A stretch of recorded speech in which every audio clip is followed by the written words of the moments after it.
Have you ever dreaded your family's holiday parties or gatherings because someone was always arguing?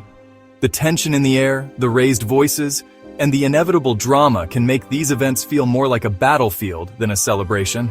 Was there always some kind of chaos? It seems like no matter how much you try to keep the peace, there's always a storm brewing, ready to erupt at any moment. In a narcissistic family, the narcissist orchestrates this in order to create division and distraction that they can control. They thrive on the chaos they create, using it as a tool to manipulate and dominate the family dynamics.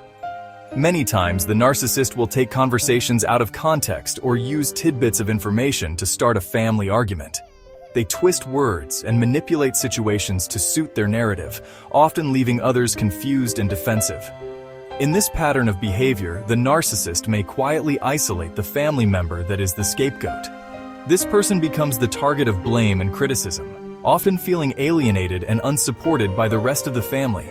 They might approach them angrily or use provoking language. The goal is to elicit a reaction that can be used against the scapegoat, further justifying the narcissist's behavior. And when that person relays that energy back, the narcissist will assume the role of the martyr or the victim. They play on the emotions of others, garnering sympathy and support while painting the scapegoat as the aggressor, feeding off the chaos and enjoying sympathy from others. This cycle of manipulation and control keeps the narcissist at the center of attention, where they feel most powerful. Meanwhile, the scapegoat feels exhausted and struggles with low self-esteem, sadness, and feelings of isolation. It's a vicious cycle that can be incredibly damaging to their mental health and well-being. But how do we end this pattern? Breaking free from the toxic dynamics of a narcissistic family requires awareness, strategy, and support. First, the scapegoat should calmly leave the isolated situation before the argument escalates. Removing yourself from the immediate conflict can prevent further emotional damage and give you space to think clearly. Employ the gray rock technique: calm, short, monotone answers that do not engage in argument. This method helps to minimize the narcissist's ability to provoke and manipulate you. Understand that the family member is being abusive. Recognizing the behavior for what it is can empower you to take steps to protect yourself. Limit contact with that person to short periods of time. Reducing exposure to the narcissist can help you maintain your emotional equilibrium. Maintain good boundaries regarding private or personal information. Be cautious about what you share, as any detail can be weaponized against you. Don't hand the narcissist a stick to beat you with. Protect your vulnerabilities by keeping personal details to yourself.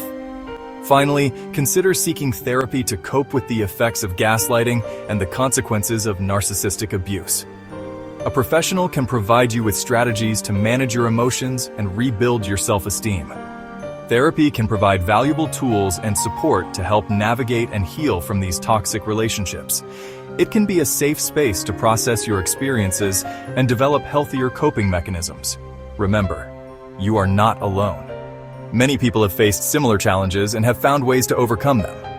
Recognizing the problem is the first step toward reclaiming your peace and happiness. Thanks for watching. If you found this helpful, don't forget to like and subscribe for more content on mental health and personal growth. Your support helps us create more valuable resources for those in need. Stay strong and take care of yourself. You deserve to live a life free from manipulation and filled with genuine love and support.